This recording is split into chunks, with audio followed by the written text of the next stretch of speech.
And I think diversity of opinion and thought and feeling and all this is what makes our community so amazing. We all do so many things, and we're willing to share it with one another, and that's what makes for really wonderful community. And this panel is a bunch of people who have thought a lot about DARPA funding for their projects or their hackerspaces and their lives. We all come from a very different place in all of this, and and so we're all going to share our thoughts, feelings, opinions, and in a respectful way, of course. And I hope everyone in the audience can respect people for their differing opinions, because that's what, as I said, makes for a strong community. Myself, I do have pretty strong opinions on this, as probably most of you know. I'm totally biased. Even though I'm a moderator, I am biased. But I don't want to use this panel to push for my point of view. I really do want this panel to present issues around DARPA funding and other funding sources that may or may not fit in with your goals, and see, does that matter? For me, it does. For other people, maybe not. We'll find out. Just a brief word about my background in this subject. In April, I made a public statement on Facebook and Google, various social networks, all exactly the same message, and I'll just read it. It's very simple. It's official. I'm greatly saddened that I won't be able to help at this year's U.S. Maker Fairs after they applied for and accepted a grant from DARPA. I look forward to working and playing at Maker Faire again after they are no longer associated with DARPA. That was my entire statement. It caused quite a flurry in various sectors of the internet, some respectful, some not, and that was not easy to deal with for me personally, but I'm really glad I made that statement, because it got a lot of dialogue happening around this subject where there really are no simple, easy rights and wrongs. And it's actually quite complex if you try to think about it.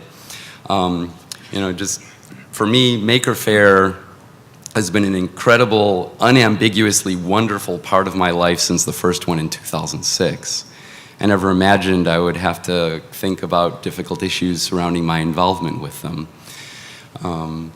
I don't really want to go into my reasons for this, but it was way not easy choice for me to come to not help, because I miss it greatly. So DARPA, for people who don't know, is the Defense Advanced Research Projects Agency. And according to their website, their mission is to maintain the technological superiority of the U.S. military and prevent technological surprise from harming our national security by sponsoring revolutionary, high-payoff research, bridging the gap between fundamental discoveries and their military use. That's from their website. From the Wikipedia page, the current budget is $3.2 billion this year. DARPA grants are becoming more and more available. The one for Maker Faire used for their mentor program is $10 million for renewable over a number of years, and for putting 1,000 hackerspaces in high schools, essentially. And they are making grants available through someone from our community who calls himself Mudge, who I don't believe I've ever met. I asked him to be on the panel, but he didn't want to take a public position, so unfortunately he won't be here. But the panel we have, I think, is really representative of a lot of really cool points of view. So just some ground rules just to keep things cool. Again, we don't all need to agree with each other, but we certainly can all respect each other for our differences. And I would request that people in the audience, please don't applaud during the panel, after the panel, go crazy. But that just can be kind of disruptive for expressing different points of view. So rather than me introduce people, why don't each of you introduce yourselves just briefly and say what you've done in the hacker community that got you here. So I'm SciTech of Alpha One Labs, co-founded about 3 years ago. And the reason I'm on this panel today is because we were one of the Hackerspaces that is part of the Hackerspace space program that is getting a $500,000 grant to work on space projects at Hackerspaces. And that's that. I'm Willow Blue. I co-founded Jigsaw Renaissance, and I work now with an organization called Geeks Without Bounds, which links together hacker and maker and developer communities to humanitarian response organizations. So I have to interact with the military day to day because they're really good at moving stuff in disaster. And I also think that hackerspaces are not only, or as a completely separate viewpoint, I think that hackerspaces are places of education and also good indicators of resiliency in a community, because we care about talking to each other and surviving the zombie apocalypse. I, too, am afraid of the zombie apocalypse. My name is Matt Joyce. I was a member at NYC Resistor until I took a contract gig out at NASA Ames Research Center 2 years ago, which has just recently ended. I am still in San Francisco and we're doing startup work now. Hi, my name is Fikro Din, and I'm a librarian from Ontario. And for the last 3 or 4 years, I've been traveling around to library conferences and hackerspaces and trying to actually bring hackerspaces into libraries, basically. My interest in the DARPA Make case is really, I just wrote some blog entries about it that seem to be quite popular. I did what librarians do and did research. And looked at stuff like military recruitment, et cetera, and that was, I think, why Mitch brought me here. Yeah, well, thanks everyone. So let's just start off with, just generally, why does this particular topic interest you? And anyone want to just say that? You go for it, Willow. Okay. I think it's important to talk about this because the military in general is a fact. It's out there. And we have to figure out how we're going to interact with it. I'm very much on the fence constantly of where I stand on this. I wish that we were the sort of community that we would all stand together and decide that we don't need them and that we're going to build our new society and very staunchly state that and move forward with it. We're not. And so I'm up to do the best that we can and be as loving and supportive of each other as we can be in the meantime. So I really want to hear what everyone is up to, and that's why I'm here. Yeah. So the fundamental reason that I wanted to be on this panel was to focus on what I believe is the real issue at hand here, which is ethics as it relates specifically to STEM initiatives and engineering in particular. The things that we do at Hackerspaces and in the open source community are by and large released out into the world without much guidance. We create things and we let them loose on the world and they will be co-opted by other people and made to be used. So I think it's important that people sit down and have a conversation with the people that they know and with themselves about what it is that you're working on and whether or not you're able to accept what will come of it.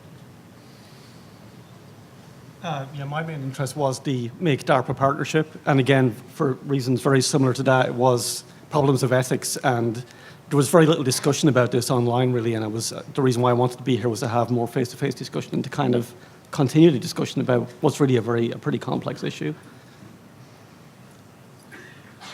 So yeah, we are part of the Hackerspace space program, and I also am on the fence. And we are going to, the way we're going to structure the program at Alpha One Labs is that the DARPA funding is going to the Hackerspace space program, which is a group at Alpha One Labs, sort of like a meetup. So it's a separate entity, and that's going to enable everyone to participate in a way that's good, that I think. Yeah, and it is kind of interesting, from our various points of views, it's still not obvious to us here, and I think anyone who's tried to think through these for themselves, that it's not an easy set of issues to balance off with one another. There's pluses, there's minuses, and some of the pluses and minuses are hard to balance off. Like a plus for the Maker Faire associated program mentor is 1,000 hackerspaces in high schools. I mean, anyone here, I think, would think that's an amazingly cool thing. The minuses are going to be different for different people. From my point of view, the people at DARPA are doing it to enhance their goals, and from my point of view, those aren't my goals. So I'm somehow helping them if I'm helping that program. How do you balance that? So for that, I really don't know. I do the best at the time, best of my ability to come up with my choice. Is that the right one? I don't know. So you want to address that in like SciTech for the space program, like address like the pluses and the minuses, as you say? Sure. One of the things that I'm kind of concerned about is that, if you grow a piece of celery in red water, it's going to be red. If you're at Google and you get 30% of your time to work on a project, it's going to be related to Google. I'm just wondering how this DARPA defense contract money is going to influence these projects. So yeah, I want to bring that to the table. Actually, someone from the DoD once told me that sometimes the worst thing that can happen is that your project gets funded. Not just from them, but in general. One of the things that this community is so fantastic at is doing stuff with a popsicle stick and a shoestring that we found in the couch. We make do with what we can, and that's what makes us incredible. We open source things. We're awesome at that. And so it's vital to me that we ask, what do we need money for? How much do we need? Is it absolutely necessary? And then what are all of the sources that we might gain funding for it from? And if you've done all of that research, then I think you're good to go. In whatever you decide, I think you're an adult. You can do whatever you want, as long as you don't hurt the evolution of an idea, whatever, or de-evolution of an idea. Yeah, I'll leave it there. I guess I'm supposed to come up with positives and negatives. I think the positive is obvious, money. Money provides the capacity to do things. It is the lubricant to the engine of ideas. DARPA, in and of itself, as stated in its mission, has a military goal, a very specific military goal. That means that anything that you do in relation to them is, in effect, furthering the military prowess of the United States, which means you are, in effect, a secondary supporter of a machine that does exist for the functional purpose of military conflict. In short, killing people or defending people. The positive is that STEM initiatives are good. It's one of the biggest problems that we have today in America is our educational system is, in many places, failing. And children need a better outreach for kinetic learning. They need wood shops again. They need to be able to get access to CNC equipment, to programming, to technical resources like FIRST. Something like this helps provide that. Yeah, as far as the pluses, the 1,000 hackerspaces, and that's not only in North America, that's actually going to be worldwide in 3 years. It's not just the US, because people keep saying it's the US, it's not, it's going to be worldwide. So you're looking at a huge, like it's basically PR for hackerspaces and hacker culture, like that's enormous, right? 1,000 worldwide. One of the minuses, and a main one for me, is the problems with military recruitment and STEM education in high schools. Again, DARPA does not recruit, that is not their concern. And people have said that to me, and I'm well aware of that. However, US Army recruiters do recruit, and they're extremely interested in STEM projects. There's actually a very interesting article I have here called What's All the Talk About STEM from the January 2012 issue of the Army Recruiter magazine. You can just get this stuff online. Basically encouraging Army recruiters to go into STEM classrooms. So you have your STEM, that sounds a lot like, the DARPA Make project, right? So they're kind of encouraging recruiters to go in there. And there's actually a great ACLU report called Soldiers of Misfortune that looks at problems with military recruitment in high schools and also the legality of military recruitments in high schools. In 2002, the Senate ratified what's called the Optional Protocol. It's called the Optional Protocol on the Involvement of Children in Armed Conflict.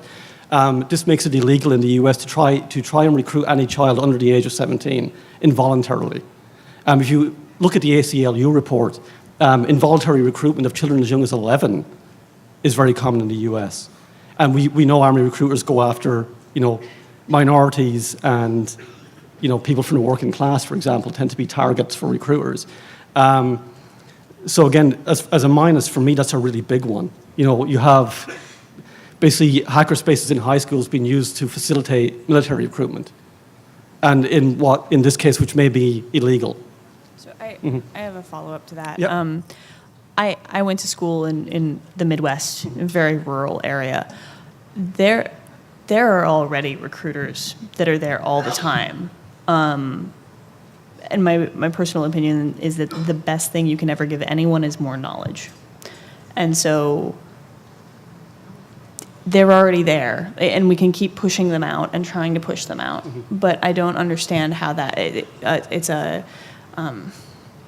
confounded argument, in that the factors are they're all tangled up together.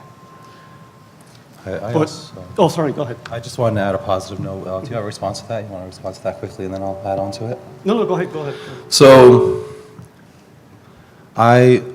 positive aspect of it is that it is going to be PR. It is going to be bringing money to hackerspaces. And the thing that goes on in hackerspaces a lot is hardware hacking, and hardware hacking takes money. It's not like software hacking where you can just download a library and incorporate it and finish your project in a few hours. You have to have money to make things happen. And I think this is going to innovate more funding for hackerspaces. And one of the ways that we're going to do it is we're going to take projects and put them through a crowdfunding site. And that crowdfunding site has agreed to match the funding. And what we're going to do is match that also. So we'll have triple vetting of projects going through these crowdfunding sites.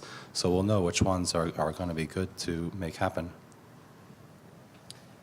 Just like, it's quite funny actually, when I spoke to people in Europe about this, they actually thought I was joking. When I said about the level of US, like military recruitment in US high schools, they actually thought I was making this stuff up. The thing is that I don't know how a lot of people feel about this in the hacker community, but do you think that what you're basically doing is giving a gateway? And if you've massive public PR, right, you're looking at 1,000 worldwide, and the connection is going to be in people's minds. This military hacker recruitment connection. This is not the first STEM project. There's one called DoD Starbase that some people in here might be familiar with. And already it's quite, and this explicitly, if you go look, they're quite explicit about they do use this for recruitment. They're very interested in it. And actually, someone gave testimony at Senate and just basically outright said, yeah, we love DoD Starbase because it's a great way to recruit high school kids in the military, just, blatantly. So it is this problem about, do you want that connection to be made? But it is going to be made. Like, that is the problem. You can already see them. When you see articles like this, they're sharpening the knives, going, can't wait to get in there. To get to these kids, to start recruiting them. And when you read the Army recruitment manual, the stuff that's in there is shocking about, the school, this SRP program, the school recruitment program, is, target them as young as you can. Like, get them young, because by the time they're 17, it's too late. Yeah. So there's a lot of things that recruit in schools, not just the DoD. There's religious organizations, there's corporate interests, capitalist organizations. You go out to a high school in Silicon Valley, and I assure you the kids are running around trying to get into GitHub hackathons and things like that. And all of those have corporate sponsorships and so on and so forth. I think it's important to remember that the DoD's existence and the military that exists today is a reflection of ourselves. In so much as Google is a reflection of ourselves, or any religion in your community is a reflection of your community. And hackerspaces are, in effect, communities, and we will be a reflection of the people that are around us. I think it's important to remember that when someone is recruiting in a community, they're not alone, and there's a reason they're commuting. It's because there's money invested in this. We invested that money, all of us. So that's what it goes back to for me, is that I think that it's an absolute necessity to have these that source of education for kids and for adults. I think that we should all have access to hackerspaces and the things that they bring. I would prefer it if it wasn't the military. I'd prefer it if it were this community doing that. I think that we absolutely need to be teachers. We need to have the attention span to stick with a kid over the course of an entire semester, hopefully over several years. I would love to see us do this. But right now, this is a route, and it's basically the only one. The thing is, the reason why I do go and to librarians and say, and to hackerspaces saying, please come to the library. There are other ways of doing this, right? Like, one concern for me really with this is there's very few neutral spaces left in the world. If you think about the public library, very good. Anyone can come to the library and pretty much read whatever the hell you want to read, do whatever you want to do, look up whatever you want on the computer, right? We are completely neutral, and we'll defend your right to read and look at whatever you want to the bitter end. That's kind of why we're there. To a large extent, that was my original interest in hackerspaces. The model is very, very much, there's a neutral space where you come in and you can destroy whatever the hell you want, set it on fire, we don't care, okay? As long as you clean up after yourself. Yes. Unfortunately, in public libraries, we don't make them clean up after themselves, and they're like peeing themselves and stuff. Oh, it's terrible. People can ask me stories later on. It's like you guys, I always laugh when you talk about dealing with the public. We deal with the public, and they do wet themselves, but that's fair enough. And the thing, a main concern is talking about who's going to do the idea of this education. Dale Doherty, and I might be, sorry about, I have the Lucky Charms accent. Sorry, I'm actually Irish, so I try to keep it at a 2. And sometimes it goes up to an 8 when I get excited. So if I say something, someone please warn me. They go, yeah, you're no longer even mildly, you're crazy, right? It's now all Lucky and no Charmy is going on. One of my main concerns, actually, and Dale Doherty, when he does the PR for this thing, is the example of the high school in Sebastopol, which I think actually Dale Doherty's kids go to that high school. Actually, I think that's one of the reasons why it was chosen. And very much, right now, this is a jewel in the crown for the DARPA Make program. But the high school is I think it's an award-winning high school. This is a high school for quite wealthy people. Send their kids there. How is this going to pan out when we get to 100, to 200, to 400, to 1,000? This model is not going to, it's going to be, I really do believe it's just going to go like that, right? It's going to be like substitute teachers getting paid a couple of dollars an hour, stuck into this class going, you just teach what's on this sheet of paper and shut your face. And then it's going to be, recruiters going, yeah, I can do that for you. I can do a much better job than you can. And also there's large parts that, are being left out of the discussion about the DARPA Make thing. And one of that is the actual model that DARPA wants. It's got 3 parts. The first is the digital fabrication. The second is using social media to allow kids to cooperate online. And the third is design challenges. The design challenges are quite interesting because they want them to do robots, go-karts, and unmanned aircraft, which is drones, anyone? And so basically that's what the design challenges will revolve around. So right now, the discussion is no, it's all going to be quite open. The kids are going to be let do whatever they want to do. They're going to have total freedom, which is in Sebastopol. But you will see as these start to develop, there is actually a mission plan here. I can actually read, it's quite funny. The mission plan, this is actually a quote from the 2 people that are managing the Mentor project. It's Lieutenant Colonel Nathan Weiderman and Paul Eremenko. And this is a quote from a presentation they gave when originally they were looking for people to actually bid on funding, to bid for the event. And I think this slide was removed actually when they actually gave it, but you can still find the presentation online. It's quite funny. And it says the goal of it is to inculcate adaptive vehicle make-type design methods such that they become pervasive in subsequent generations of engineers. So basically, the goal for DARPA is to inculcate a military design methodology.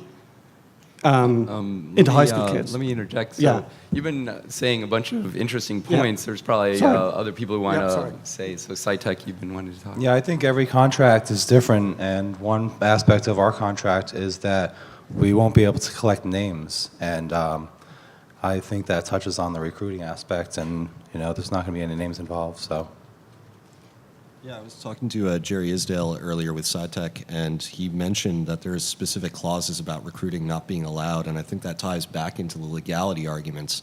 They recognize that the benefit here is in the STEM initiatives, as you're discussing Yeah. with the implementing that engineering approach and design approach for kids is more important to them than their recruitment, because down the line, DARPA doesn't generally bring in engineering talent. What they do is they reach out to a company like Raytheon or CSC, and they say, hey, we need you to build something for us.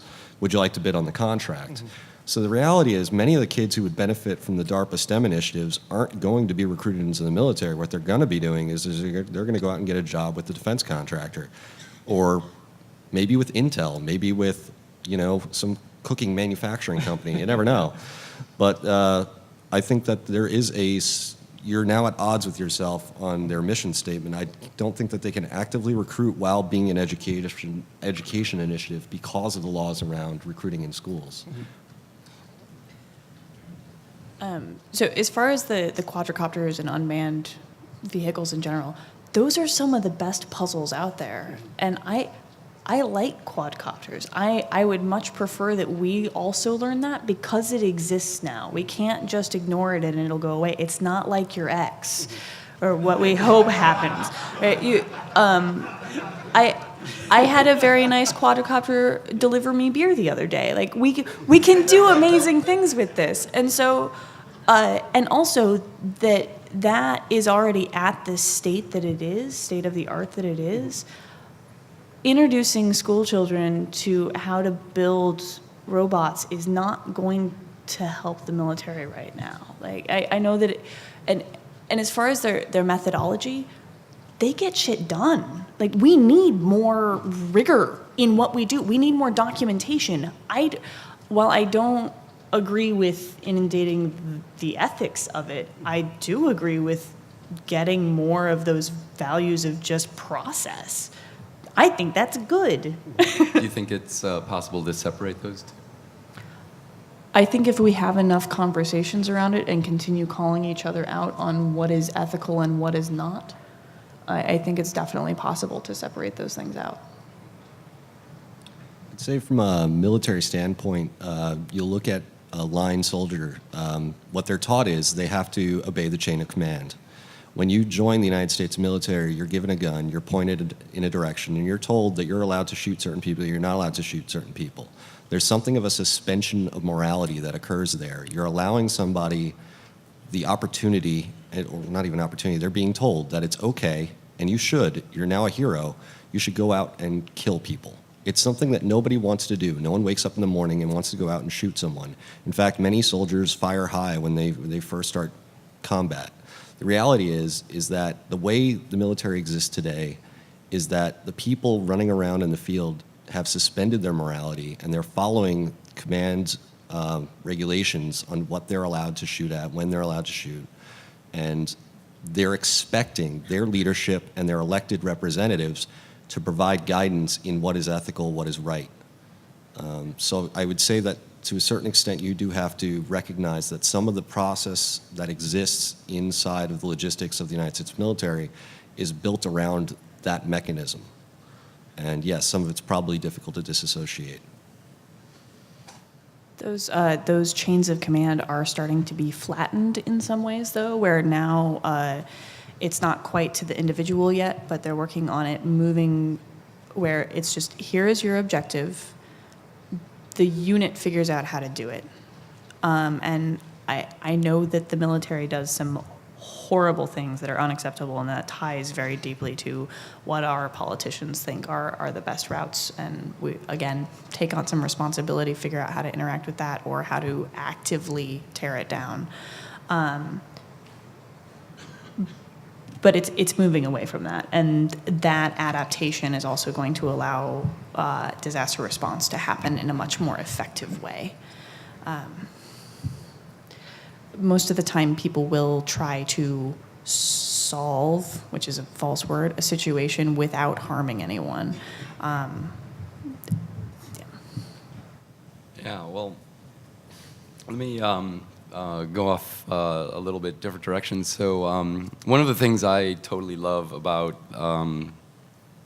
this whole scene, the hacker movement as I see it, and maker fairs, is people are doing what they're doing because they love it, whether or not it makes money.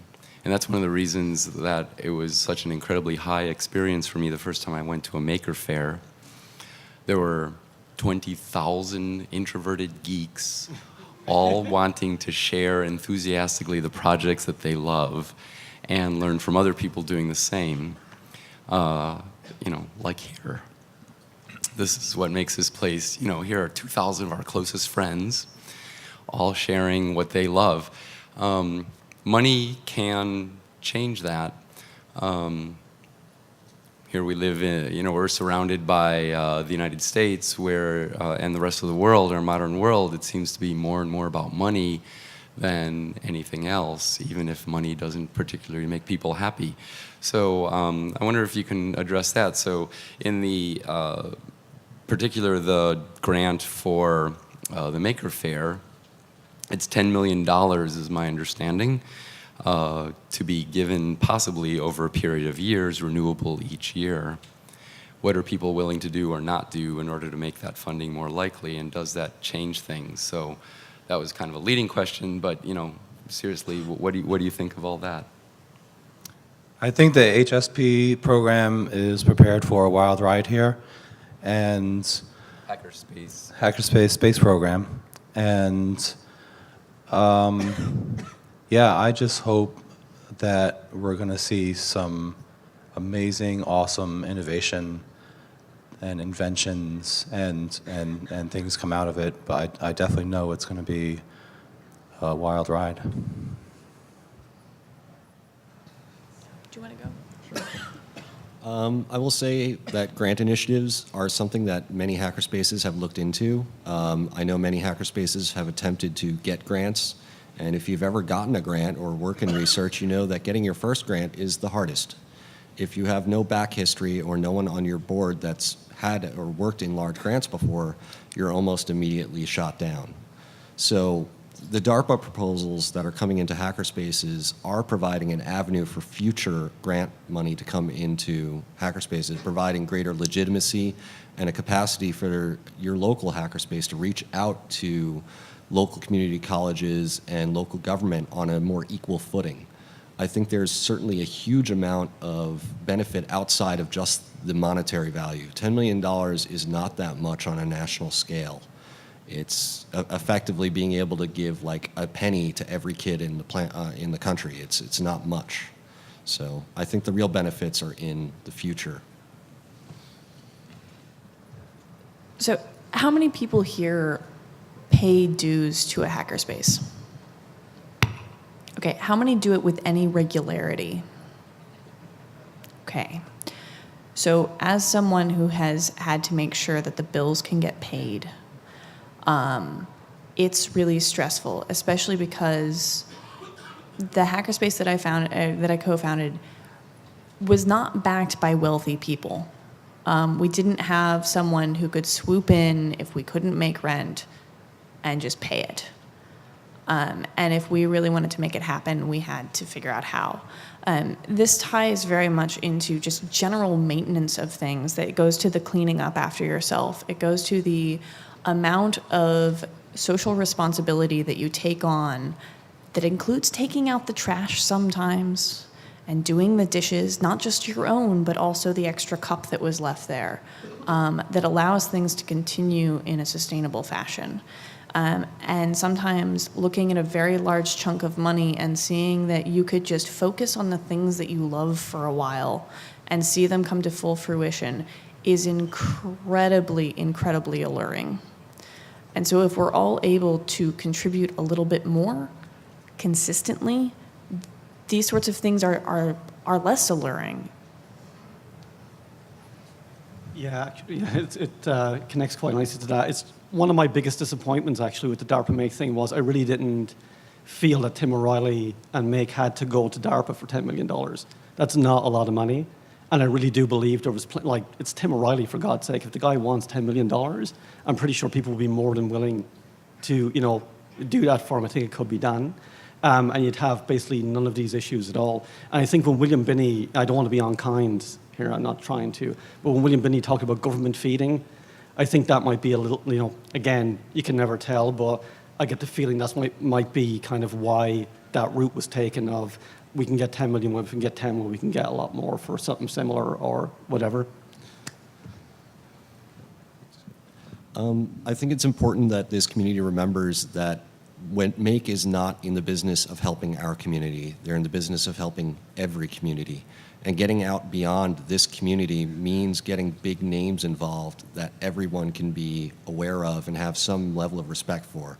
For better or for worse, DARPA is a big name. They are well respected throughout academia and against large corporations. So I think that is where the fundamental value was beyond just the money. Yeah. So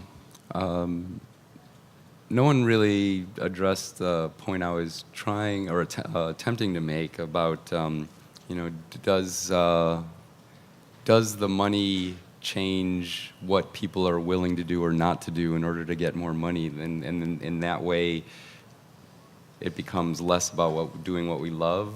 That's one of the things that worries me.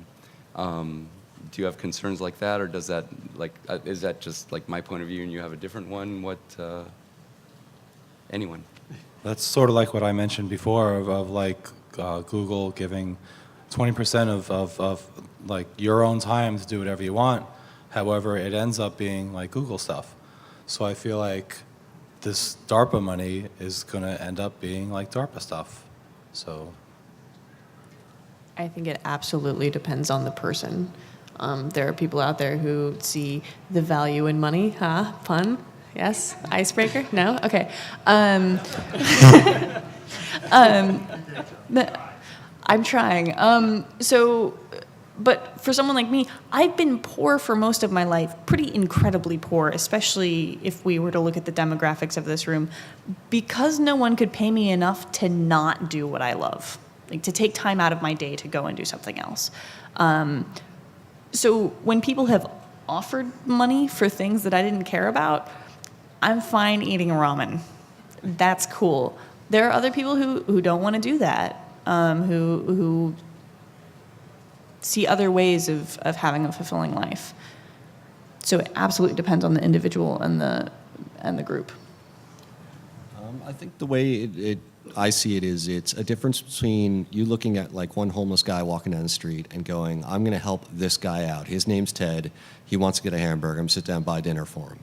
And being the guy who says, I'm going to help all the homeless in the city, which means I can't help Ted because Ted's no longer a person. He's a number.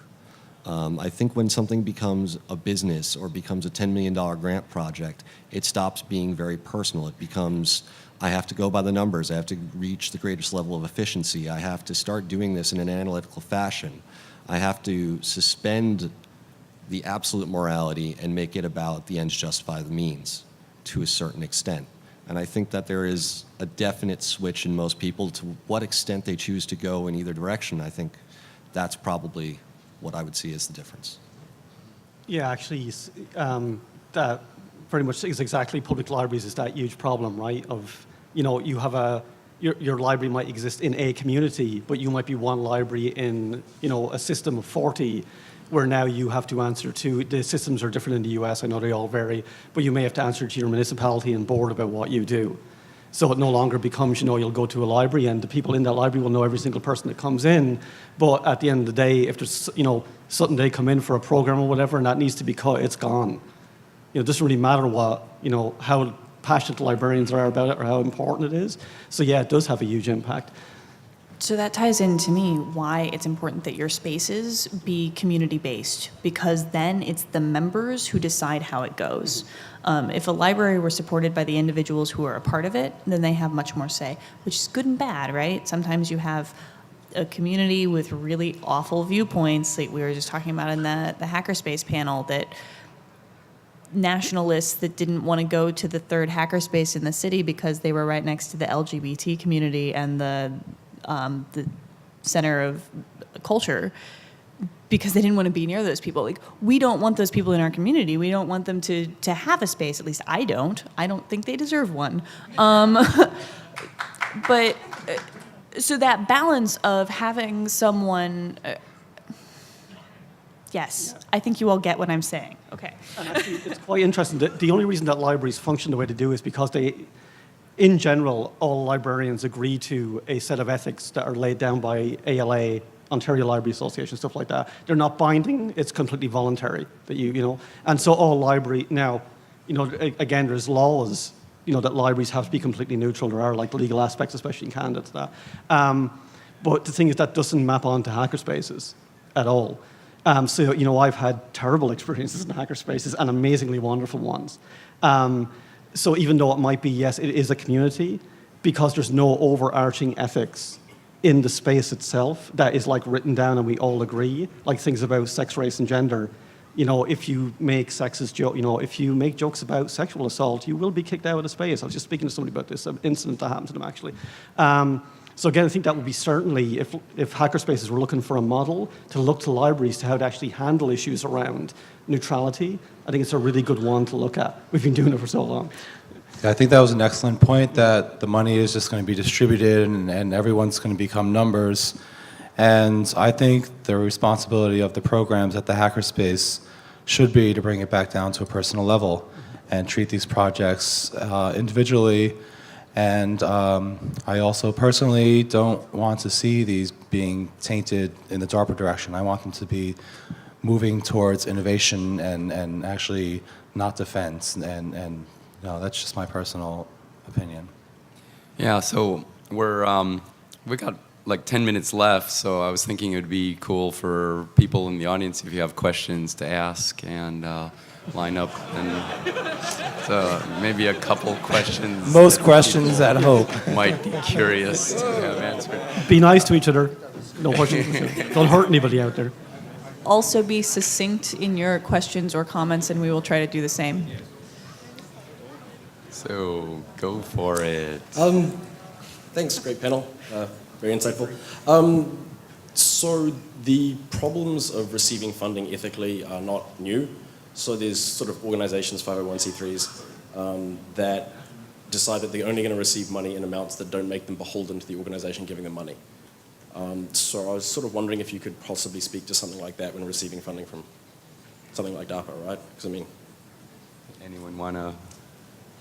I think we actually do have to have a nonprofit set up to collect the money for the DARPA Hackerspace Space program. I would say I would like to see more of the spaces discussing things like that and actually providing some analytical feedback. I'd like to see like a real research paper written on that. Show me the numbers. I've never seen any.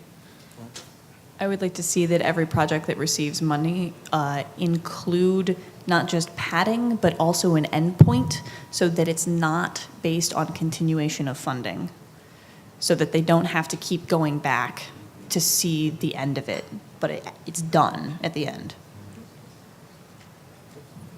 thanks.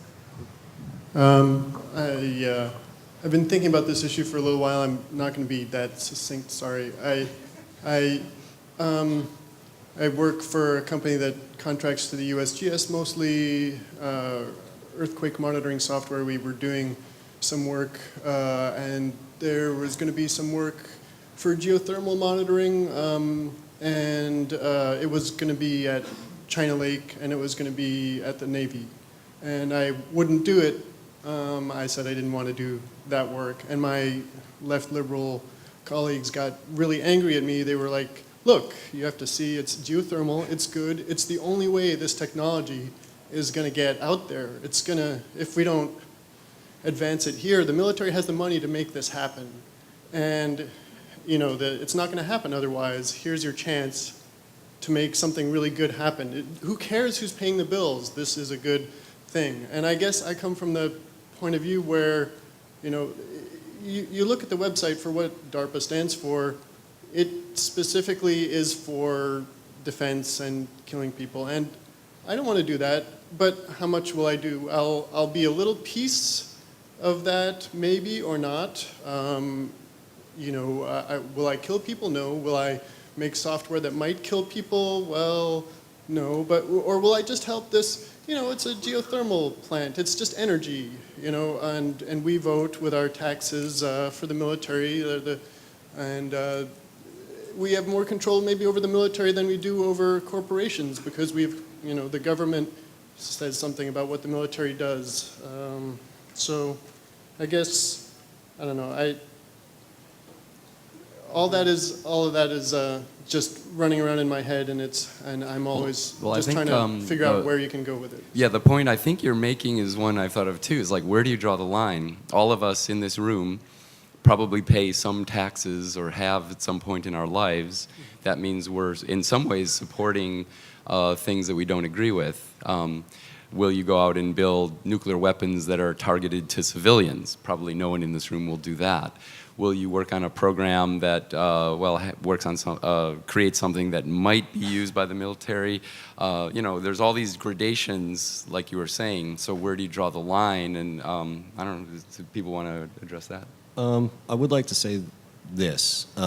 Technology is inherently it's something that increases our capabilities, and what we individually are capable of is greatness or great evil. It's like Spider-Man, with great power comes great responsibility, but it's not just for me, it's also for all of you. If I open source something, now I have to trust every single person in this room, and obviously we're not all nice people. There's a guy outside who was running around, I'm showing my cock to people 5 minutes ago. The reality is, you have to have a fundamental faith in the decency of mankind to be in engineering. You have to be able to say that I believe that my technology is not going to be, by and large, used to do horrible things. Otherwise, you're just going to end up like the Unabomber, living in a shack sending bombs to people who work in computer science, because the reality is technology is going to keep advancing, and it's going to keep getting more and more dangerous, and you have to believe in us. Otherwise, you may as well just hide your head in a hole. Technology, just like any other tool, will only extrapolate human ability and intent. We can build things that get out of the way of people being good being a relative term and subject to change. And we can also build things that make it difficult to be awful. But it's going to change. And as my dear friend Kevin says, any tool is a weapon if you hold it right, including language. It's all gray area. I actually have there's actually an Audre Lorde quote as well that, the master's tools will never dismantle the master's house. And I think there's kind of a danger sometimes, especially with the DARPA make, that it is, it could be perceived as this is just the master's tools trying to dismantle the master's house. This is very much, could be perceived as business as usual. So I think that's just another way of looking at it again. There are lots of sources of money, and all of them are corruptors. It could be DARPA, it could be DHS, it could be NSF. Any which way you'll end up, it could be some rich person on your board of a nonprofit. No matter what happens, you will find yourself in a position of conflict where you might be beholden to those people who pay your money. And I agree with the first speaker who suggests that the extent to which you find yourself beholden is the key question in whether to accept money or not. And perhaps if you agree with the funder fundamentally or not as well. But sorry. I think sources of funding can also be enablers, like crowdfunding. So. Jerry. So Jerry is a founder of Maui Makerspace, and you created the Hackerspace space program? No, I got my name put on as the lead of the Hackerspace space program because I had a DARPA background. Most of the people who put in the program, the proposal, were not U.S. people. There were only 3 U.S. citizens in it. It is intended to be an international program. But aside from HSP, I wanted to mention that there is a NSF program that's been announced to study project-based learning, a multi-year thing for several different tracks with several millions of dollars involved. People who don't want to take DARPA money but are willing to take NSF money should go chase that and make it happen. And it's written for makerspaces, hackerspaces. So we need to get some people involved in doing that from this community and not just the academians. See this man if you have any If ideas. you want to find out about that one, tell me about that one. I'll tell you about that. I'll also talk to you about HSP. But one of the things I wanted to mention about both HSP and the MAKE effort is you had mentioned the military suspension of ethics and morality and passing it off to the higher-ups and the politicians and so forth. It's the oversight that makes the direction that happens. The people at MAKE are very ethical. They have their very strong beliefs in bringing up people and making all this, the education. It's the people here that need to be involved in those programs and in our program to keep it ethical, to keep it moving in the direction you want to say. So our mission of the HSP is to enhance humanity's survivability. There's nothing in it about military. It has to do with humanity and surviving everything. Keep us moving in that direction. Get involved in the local makerspace and keep them moving along and call out the recruiters when they show up because that's illegal for them to be there. It's against their contract to be there. Thank you. I would like to say Thomas Aquinas once famously said, silence is consent. And that kind of feeds on. It's also, go further, communication, open lines of communication is the only way we keep ourselves from being ignorant towards each other. One of the reasons I think we're even having this debate is because all of the other organizations that used to be able to get grants from and support from have been stripped of everything. And that's a cultural issue. That's a cultural issue of people not being willing to pay taxes or not seeing that as a way of making that happen. And we've been silent that entire time. At the last panel, there was someone talking about how hackerspaces are intrinsically political and how we don't see them that way in America. And I think that's because we haven't been paying attention. We absolutely need to. It seems to me that as long as you're not going after the money, you could actually use getting funding as a method of subverting things, because you already want to build these classrooms and spread this education. And if DARPA's funding it, that means they now can't put those funds towards making bullets that explode in midair so they do more damage.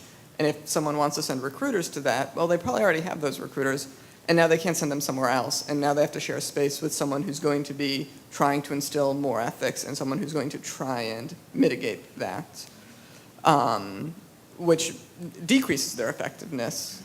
So could that be making things more ethical?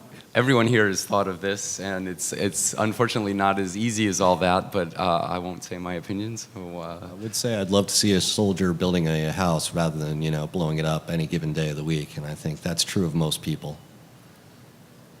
yeah. So, yes, I totally agree with you, but I also agree with the concerns that Mitch has expressed in that then those funds are tainted, and then the community or the group giving those funds is seen as legitimized. And also, they have a budget this year of $3.2 billion, and it can be increased in a second. I would like to point out that the TSA budget's about 20, well, it's actually about 40 billion. NASA budget's about 20. And I think that the Order Lord quote is a good one to remember. The master's tools will never dismantle a master's house.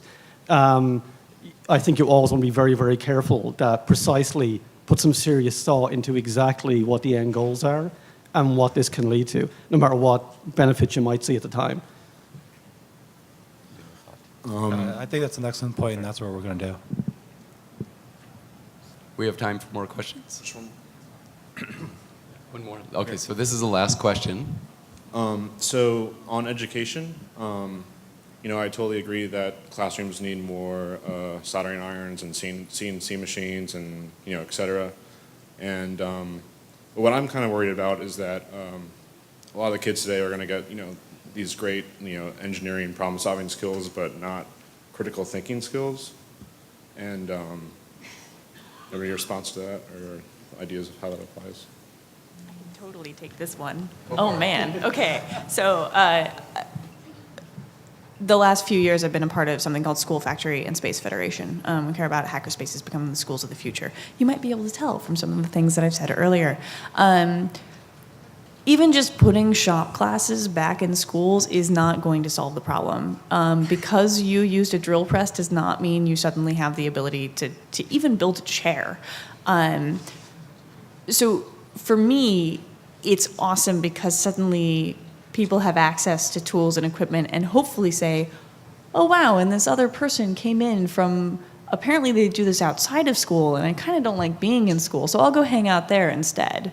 I care about corrupting them and pulling them out of that system because the education system is just as broken as our military system. Perhaps more dangerously so, actually. Yes. Does that answer your question? Yeah, I'm just happy to hear whatever thoughts Okay. are out there. Okay, for the most part, I'd like to just say I think that's absolutely true. More kids need to be brought up in a stronger STEM environment, but I think that the real problem there is you have to reach out to the parents as well, and I think hackerspaces and communities are the ways to do that. So I think DARPA was right in getting hackerspaces involved. It's a person-to-person thing. Yeah, I think we should definitely instill critical thinking in the educational programs.